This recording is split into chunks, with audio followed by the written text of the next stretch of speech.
Everyone knows I didn't use I will. Yeah, we'll get started right away. Just a reminder.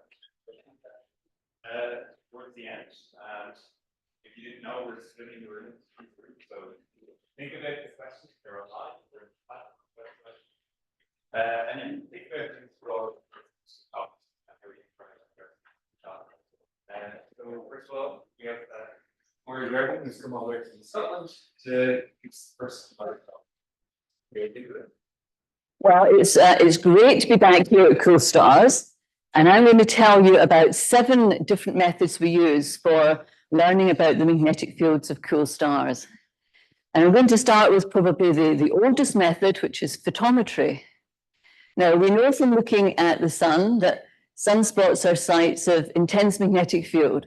So if you take a spectrograph slit and you put it across a sunspot, you see that over the spot, the spectral lines can be split into 3 by the Zeeman effect. So if spots and magnetic fields are related to each other, then if we learn about the distributions of spots on other stars, we can learn about the distributions of magnetic fields. We have to be careful in doing this, however, because this is a very degenerate problem. The rotational modulation in photometry that we get is basically one-dimensional information. So if we want to construct a 2-dimensional image of the surface of a star from this, we have to be kind of cunning. And this is a beautiful recent example here, illustrating the fact that there are many different distributions of spots that will give the same photometric light curve. So each row is the same star with a different number of spots on its surface, and the light curve is the same. Now, to break this degeneracy, we can use an occulting body. And this occulting body can either be another star. If we're looking at a binary system, we can use eclipses to see exactly where spots are on the surface of a star, or it could be an exoplanet. So I have a nice example here from Sanchez Ojeda, showing the transit of an exoplanet across the disk of a star. And you see the transit curve plotted above. And when the planet is passing in front of a part of the star that is already dark because there's a large spot there, you see a little feature in the transit light curve. So we can use exoplanets as occulting disks to learn about the surface distribution of spots on other stars. The great thing about photometry is that it's essentially big data. There are lots and lots of stars that we can look at. And this means you can do statistical studies. So we can look at, for example, variances of the light curve to learn about the lifetimes of spots on stars of different spectral types. The other thing that is something that's particular to big data studies is that they allow us to get surprises, things we didn't expect to see, like super flares. And that was an amazing surprise some time ago. Or, for example, I was just discussing at lunch whether we should call these dusty dippers or not. But these were stars found in K2 that show these persistent recurring dips in their light curves. It appears that they're not purely due to spots, however, and the current best explanation is these are clouds of dusty material co-rotating with the star. So the other perhaps traditional way of looking at magnetism and activity on other stars is looking at X-ray luminosity. And we know from the sun that we can study the X-ray bright regions, and these are places where the magnetic field is heating the gas, and that's why we see emitting in X-rays. So by learning about the X-ray luminosity, we can learn about the magnetic field. And as a very traditional study here, you can look at the X-ray luminosity as a function of rotation rate, here expressed as a Rossby number. So these types of studies tell us about the relationship between a star's magnetic field and the star's rotation rate. Now, these X-ray studies suffer from the same degeneracy issues as the optical light curves I was talking about a moment ago. And if you're looking for rotational modulation in an active star, you can actually suffer from the fact that there's a lot of intrinsic variability in the X-ray emission of the star itself anyway, in addition to the rotational modulation. But one of the delightful puzzles that has been thrown out by X-ray studies is this question of the level of activity of older stars. Now, just as these, sprightly young men here, the question is, how active are old stars? Because old stars, they just don't seem to be spinning down quite as fast as we think they ought to. So we have the weakened magnetic braking problem. But at the same time, these stars appear to show an enhanced decrease in their X-ray luminosity. So it seems that beyond a certain age, or perhaps beyond a certain rotation rate, beyond a certain Rossby number, the relationship between the torques that the magnetic field exerts, which in its wind cause the star to spin down, and the heating that the magnetic field produces, which is related to its activity, that relationship appears to change in the older stars. And this is a great puzzle for us at the moment. Now, related to studying the X-ray luminosity of stars, we can look at the radio luminosity. And I said to Melody earlier, I'm not going to say much about this because everything difficult I'm going to tell you, she's going to talk about it later. But we've known for a long time that radio and X-ray are correlated. Is the Goodall-Benz relation showing that X-ray luminosity and radio luminosity are tightly correlated. And this points to the fact that there's some fundamental common energy release process that is powering both types of emission. Whatever heat stellar coronae manages to produce thermal and non-thermal emission at the same time. Of course, like all types of big data, you can have surprises. There are these radio bright objects here that Melody might talk to us about later. But radio emission is a wonderful way to study stellar magnetic fields because not only does it allow you to look at the very largest scales to study what's going on in the stellar wind, but at the same time, it gives you very local information about two fundamental parameters, the density of the gas and the strength of the magnetic field. And the reason is that the radio emission that we see is very often produced at two characteristic frequencies, either the plasma frequency, the natural frequency of oscillation in the plasma, or the gyro frequency, which is the frequency with which charged particles oscillate around a magnetic field. The plasma frequency depends on the local electron density, and the gyro frequency on the local magnetic field strength. So if you know which emission process you're looking at, and if it's emission at one of these two frequencies, you can learn about the local properties of the magnetic field in the gas.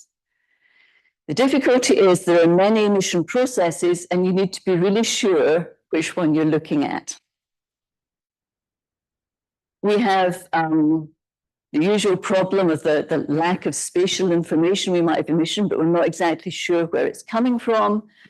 But we're going to have a talk on Thursday from Clara Brasseur showing us how interferometry can be used to determine information about the spatial structure of magnetic fields on other stars. What about spin down? This is a very indirect method of learning about stellar magnetic fields. I'm showing you here a plot of angular velocities of stars as a function of the age of the star. And you see the very characteristic spin up as the star contracts, and then the spin down as the stellar wind takes over the angular momentum budget and spins the star down by removing angular momentum. And because these winds are magnetically channeled, the loss of angular momentum is being mediated by the magnetic torques. The magnetic field is very closely coupled with this spin-down process. But it's an indirect way of learning about the magnetic fields because we have to couple these observations with a rotational evolution model. The advantage of this method, one of the advantages is that you have a large sample size. You can do this for many, many stars. And I think unique among all the methods I'm going to talk about today, this tells you something that's a cumulative process over the life of the star. So by studying the spin down, you're learning about magnetic fields on very long time scales in a different way from any of the other processes. Okay, number 5, Zeeman broadening. I spoke about this in my second slide. This is probably the most straightforward way to learn about magnetic field strengths. Often the splitting of spectral lines by the Zeeman effect doesn't produce 2 separate lines, it just broadens a line. And because the splitting is proportional to the field strength, we can learn about the magnetic field strength by looking at the broadening of the lines. We get the field strength to within a filling factor, so the lines are modeled with different filling factors. This is a great way to learn about the magnetic fields on the small scales on stars. And the advances in the last, I don't know, 5 years or so in near-infrared spectrographs means that we can extend these studies to a greater range of objects than we had before. Now, the ugly sister of Zeeman broadening is the technique called Zeeman Doppler imaging. I get to make that joke, but not everybody could do it. So it couples the Zeeman effect and the Doppler effect. And I borrowed this slide from Victor C, who's in the audience. Thank you, Victor. So we know that the lines can be split by magnetic fields, and the 3 different lines have different polarizations.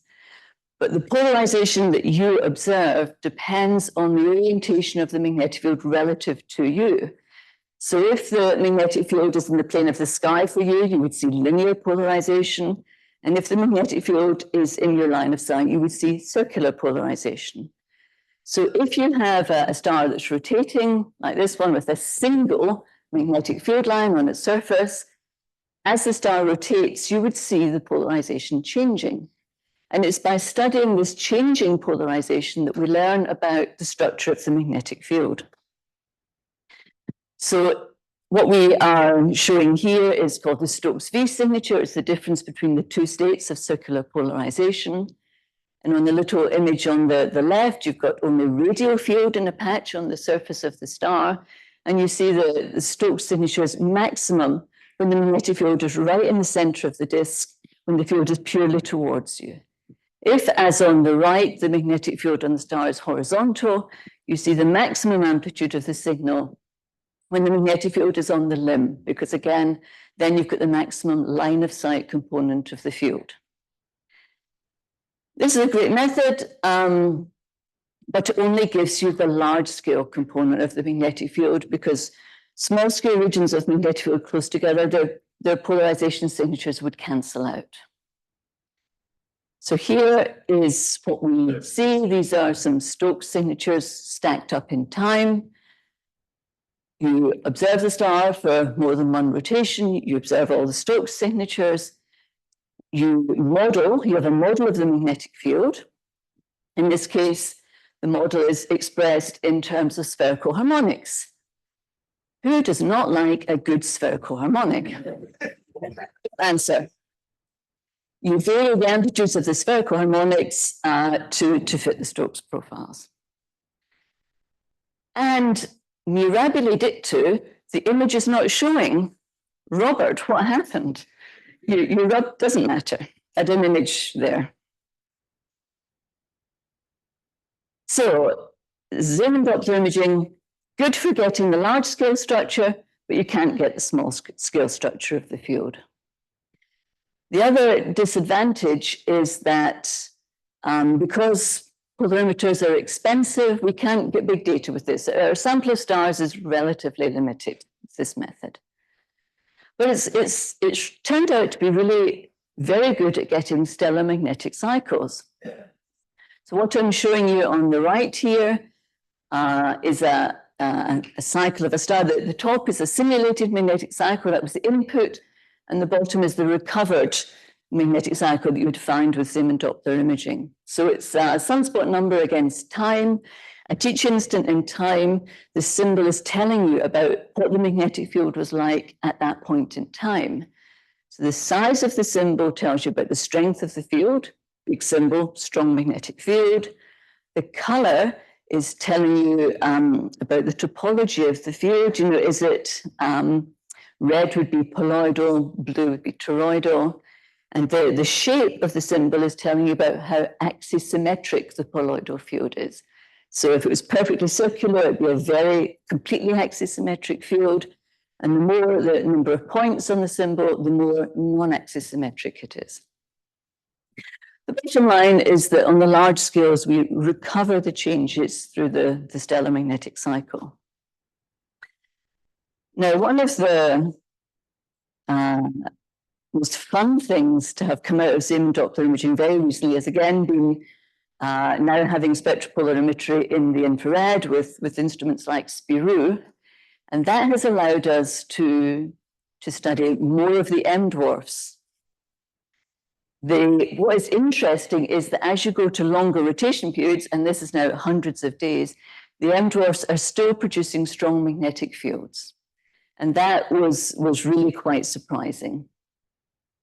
And we are starting to now see changes in the magnetic field, possibly cycles. Right, Robert's telling me I've got 5 minutes, so I'm going to speed up. The last method, number 7, is to look at stellar slingshot prominences and coronal rain. So prominences are cool, almost dense clouds of material trapped in the star's magnetic field. And as they rotate with the star, they're observed as these traveling absorption features in the line. So the features would, in this case, appear in the blue part of the line because they're absorbing blue photons that were blue shifted from the approaching limb of the star. And as the star rotates, this feature would move from the blue to the red. So if we stacked these up in time, we would see this traveling stripe going through the line. And this is an example of what we see. Each of these stripes is an individual cloud of absorbing material co-rotating with the star. And this is data taken one night apart to let you see the changes on a timescale of a day. What has this got to do with magnetic fields? Well, these clouds are trapped in the magnetic field. So seeing where they are tells you about the structure of the magnetic field, and studying their evolution tells you about the dynamic evolution of the magnetic field.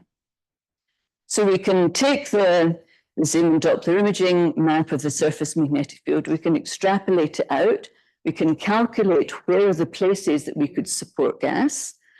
We can then calculate the synthetic H-alpha line variations and compare it to what is observed. And in this way, we can not only test our model of the magnetic field in the corona, where you can't observe the magnetic field, but we can also test the Zeeman Doppler imaging reconstruction of the surface field. Slight disadvantage of this method is we don't see all the prominences in observations. We only see the ones that pass in front of the star. So many of them are missed. The other disadvantage is that this predicts the steady state distribution of material. We've input a steady state surface distribution of magnetic field. So we're getting the background distribution. But what we've realized fairly recently is that many active stars show smaller scale transient H-alpha absorption features. And they often appear to be associated with flares. So on the right, this is V374 PEG. We're seeing some B-band flares there. And on the left is the corresponding H-alpha variations that we're seeing. Something is moving and it's absorbing an H-alpha. There's a lot of work being done by many people in this room on this topic, but it has become apparent that what we're looking at is 2 minutes, right? Is related to what on the sun is called coronal rain. When there's a large flare on the sun, you boil material off the chromosphere, it fills up some coronal loops, the density rises, triggering a catastrophic radiative cooling, raindrops form, and they fall back to the surface. And you can measure the speed of these individual blobs, and the histograms on the left are histograms of the velocities of individual raindrops on the sun. And on the right is the equivalent for a bunch of M dwarfs. It appears that the condensation physics is common between the sun and other stars. Who knew? But what's different is the dynamics. On the sun, rain always falls downwards. But on other stars, if they're rotating fast enough, rain falls outwards, just like this. So, and it is my last science slide. This is a simulation of an active star. The bottom panel is just a zoom in. It's temperature that you're seeing. We've heated the star a little bit, given it a little bit of excess heating. The first thing we start to see is condensations forming throughout the corona, and they form and they drain back towards the surface. But as time goes on, eventually enough material has got into the corona that stuff begins to cluster around the co-rotation radius, where we see the big slingshot prominences. Eventually, once enough material is there, you form these periodic, quasi-periodic ejections. Material starts to rain outwards from the corona. So we not only have a large reservoir of cool material roughly at co-rotation, but that is dribbling back towards the surface in coronal rain, and it's also leaking outwards at the same time. It's a bit like taking a sponge and putting it under a tap. Eventually, once it's full, it'll start to drip. So I promise I'm finished, Robert. I have my summary slide here. Big data reveals surprises. Old stars are kind of fun. M dwarfs don't have solar type dynamos. And by looking at CMEs and winds from active stars, we can learn not only about the very largest scale fields on these stars, but their evolution over time as well. And multi-phase plasma studies, cool and hot gas together, can tell us about the relationship between flares and ejecta, and I'm done.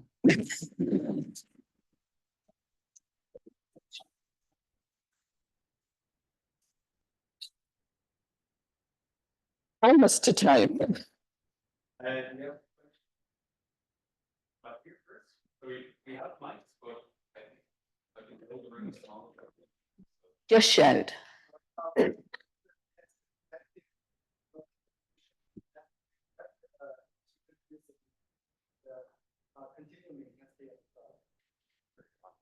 Yeah, so the question was about whether there's enough material to contribute to the continuum intensity. No, I wouldn't expect so. Although these are much more massive than solar prominences, I think we expect only to see them in the chromospheric lines.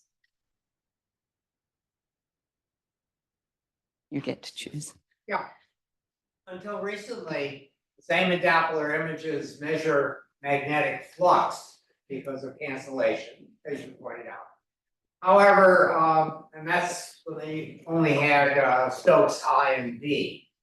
But now there are measurements in the near infrared, or maybe even further into the infrared, that basically measure the splitting of the lines, so one has the possibility of doing the same in Doppler imaging that would tell us magnetic field strengths. So where do you think we are at this point in time in going from magnetic fluxes to magnetic field strengths with same in Doppler imaging? So the question for the online people is, what is the relationship between Zeeman Doppler imaging and Zeeman splitting, or where are we at with the Zeeman splitting studies? Was that right? So the Zeeman splitting studies, as I said, now are working in infrared, and so they have a greater range of objects to look at. So you can look down into the M dwarf regime with those as well. The Zeeman Doppler imaging studies they're both chasing down into the cooler part of the HR diagram, and they're chasing down there together, I would have said. It is absolutely apparent, and has been for a long time, that the field strengths that we get from the Zeeman splitting studies are much, much higher, because on the smaller scales, you have intense regions of magnetic field on very small scales. But those fields die away with height much faster than the background large scale field that we detect with Zeeman Doppler imaging. So I would say they're complementary.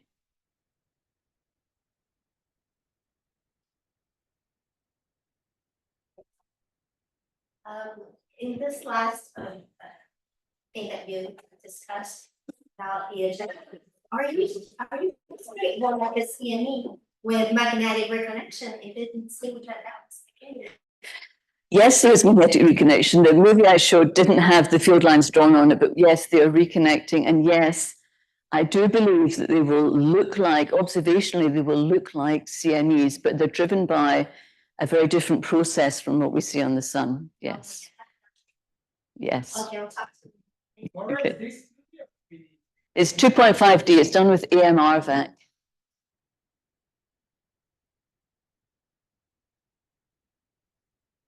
I think I'm done.